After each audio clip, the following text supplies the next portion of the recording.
They made me work 72 hours straight, then labor union revealed I was their secret investigator. What if everything you've ever worked for, your reputation, your dignity, was shattered in an instant?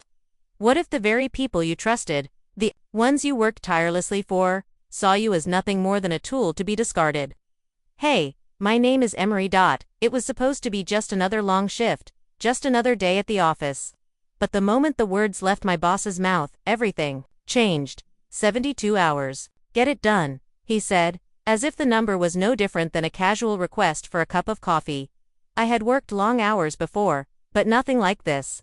It wasn't the work that was brutal, it was the expectation that I, and the rest of the team, could somehow be treated like machines, endlessly programmed to push past our limits. That was the moment I realized I was more than just an employee to them. I was disposable. I had been asked to sacrifice everything: my time, my energy, my well-being for the company's success. And what did I get in return?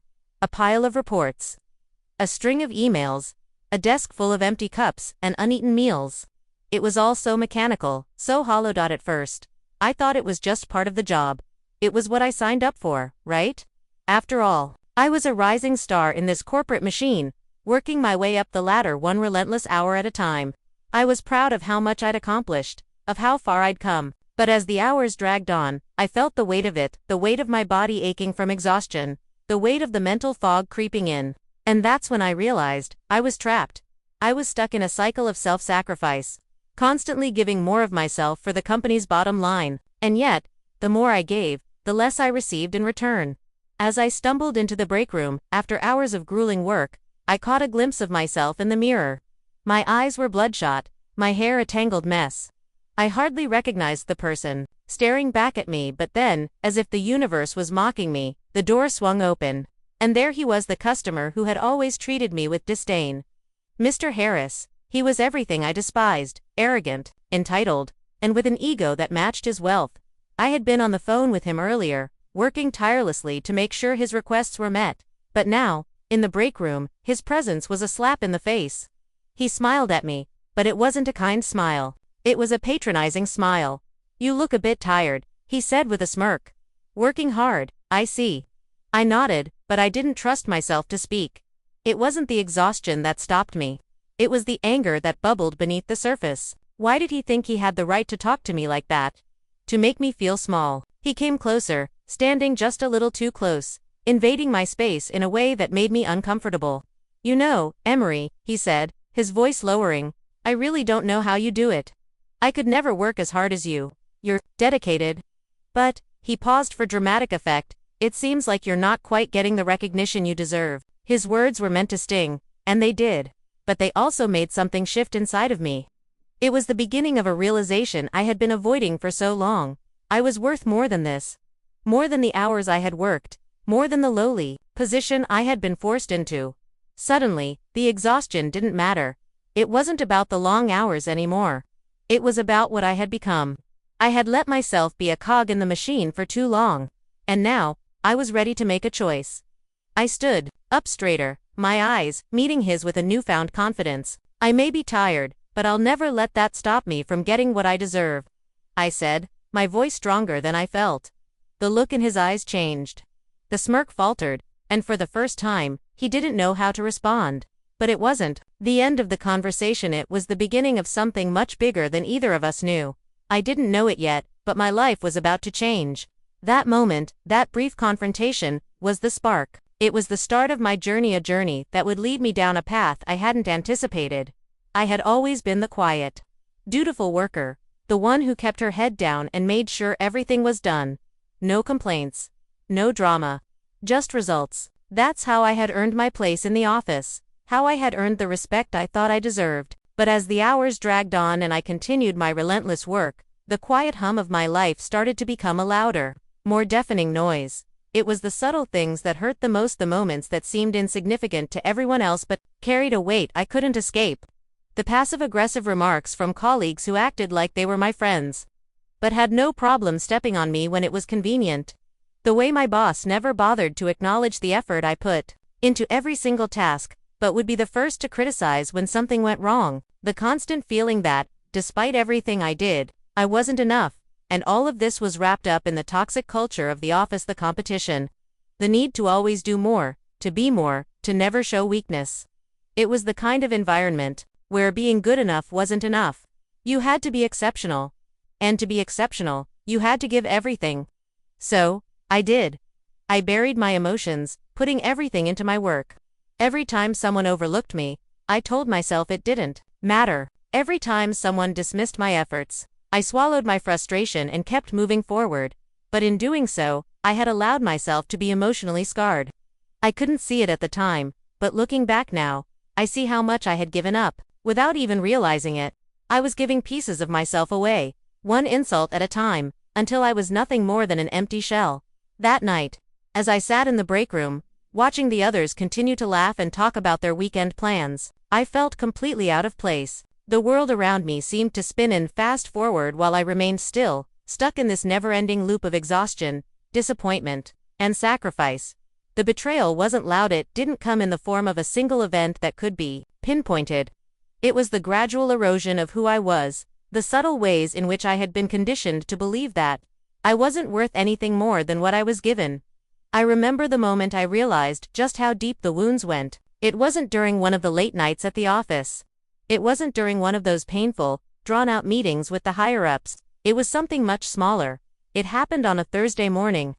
I had just finished a huge project, one I had poured everything into. I was exhausted, barely able to keep my eyes open, but I still felt a sense of pride. This was my moment. This was what I had been working towards, proof that I could do it. But when I handed the project over to my boss, he barely looked at it. He barely looked at me. Instead, he handed me a new set of tasks, more reports, more work, more deadlines, and told me, "Make sure this is done by Friday. It's critical for the team." It stung. It wasn't just the workload. It was the complete lack of acknowledgement, the absence of recognition, the way he treated me as if I was just a cog in the machine, another tool to get the job done. That moment, more than any other, revealed the truth I had been avoiding. No matter how hard I worked, I would always be just a worker. I would never be seen as more. And I realized then that it wasn't just the job that was the problem. It was me. I had allowed myself to get lost in it, to become a shadow of what I could be. I had allowed myself to believe that I wasn't worthy of more, that I wasn't enough. That moment was the final straw. I had been breaking for months, and now I was fully shattered. But in the brokenness, I found something unexpected. I found the seed of rebellion. I realized I could no longer just accept the abuse, the neglect, the invisibility. I had been quietly suffering for far too long, and it was time to make a choice: stay silent and continue to fade into the background, or take control and finally be seen for who I truly was. I wasn't sure what the next step would look like, but I knew it was time to stop being passive. Time to reclaim my story, and for the first time in years, I felt a flicker of hope. It wasn't much, but it was enough to make me stand up straighter, to breathe a little easier. For the first time in months, I felt like I was on the verge of something bigger, something better. I had always been a person of routine, of quiet endurance. I prided myself on being the reliable one, the one who did her job without complaint, who showed up day after day, always pushing forward. But as I sat there, staring at the computer screen with the blinking cursor on yet another email I needed to send, I realized I had never truly taken control of my life. I had always let it slip through my fingers, content to let others dictate the terms of my existence. The betrayal I had experienced in the office, the subtle ways I had been overlooked and dismissed, it all came flooding back to me in that quiet moment. And for the first time, something inside me snapped. I realized I had been fighting all along, not the systems that held me back, not the people who didn't value me, but myself. I had spent my whole life waiting for someone to notice me, to give me the recognition I deserved. But no one was going to do that for me. I had to take control. I had to create my own opportunities. The weight of that decision settled over me, like a wave, overwhelming but freeing all at once. For so long, I had been passive, waiting for things to change, for someone to see my worth. But I had been wrong. The only person who could change things was me. I sat up straighter in my chair, a quiet resolve building inside me. I wasn't going to let this go on any longer. I wasn't going to let the humiliation of my past define me. I spent the next few hours thinking about everything that had led me to this point: the missed promotions, the long nights working on projects that were never acknowledged, The moments where I had poured my heart and soul into my work, only to be dismissed as just another cog in the machine. Every single one of those moments had chipped away at me, made me question my own worth. But in this moment, I realized that I was not the sum of those moments. I was something more. I had to start believing that. I called in sick the next day. It wasn't something I did often. I always felt the need to be present, to never show weakness. But this time, I needed a break. I needed time to think about what I wanted to do with my life, to figure out what it would take to stop being a victim of my circumstances.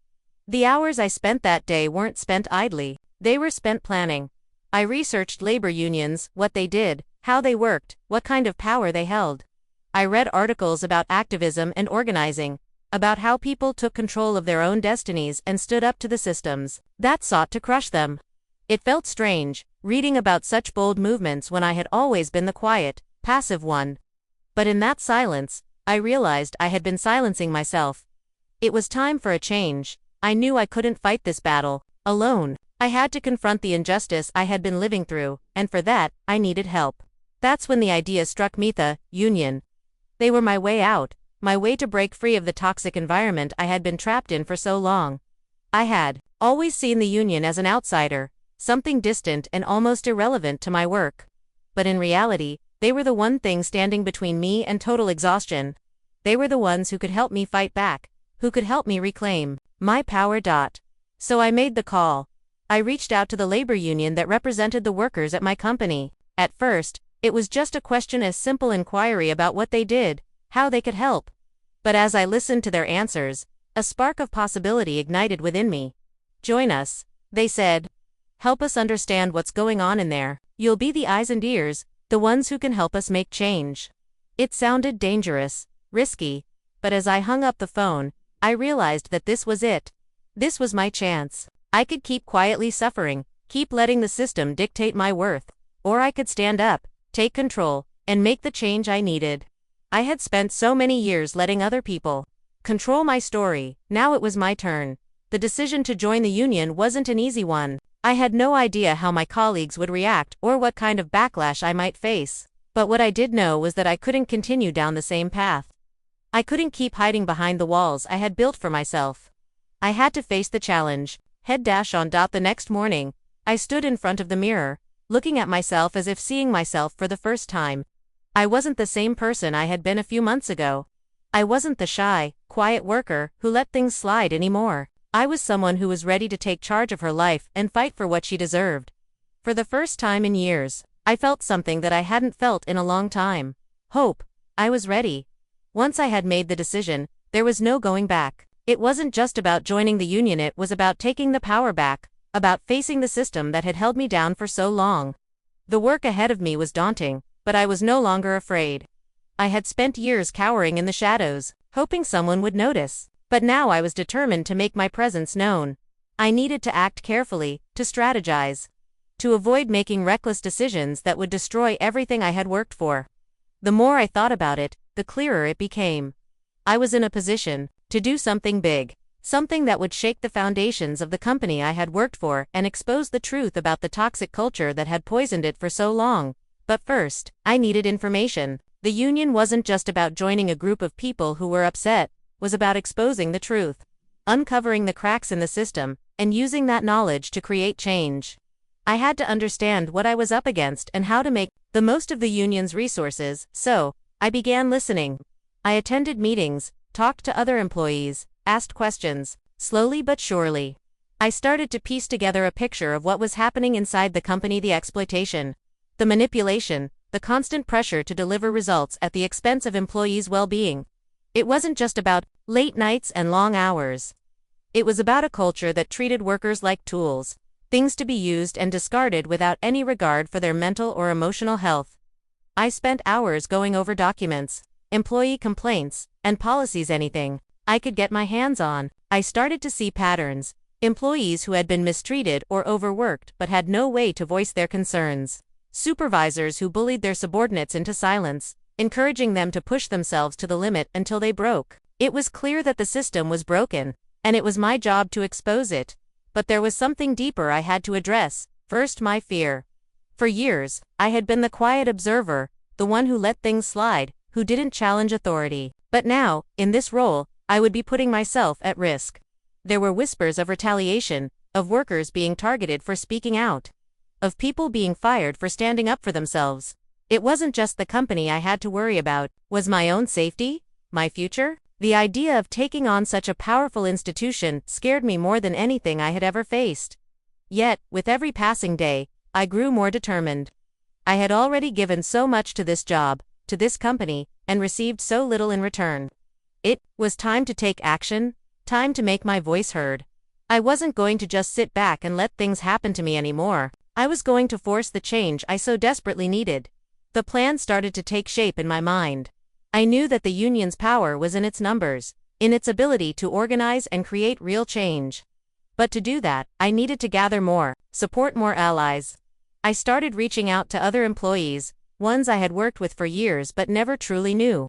I approached them carefully, asking questions about their own experiences, their own frustrations. I didn't want to push anyone too hard, but I knew that if I could get enough people on my side, we could make a real impact. I knew that I couldn't do this alone. I needed the support of others, people who had been overlooked and mistreated, just like I had. I needed their voices, their experiences, to give weight to what I was doing. And then, after weeks of gathering information, making connections, and carefully laying the groundwork, it was time to take action. I had everything I needed: data, testimonies, and the power of the union behind me. The next step was to present it all to the higher-ups to expose the corruption and inequality that had been allowed to fester for so long. I wasn't naive. I knew that my efforts wouldn't come without resistance, and I knew that there would be consequences. But I also knew that I had to do this. For myself, for my colleagues, for anyone who had ever been silenced. The time had come.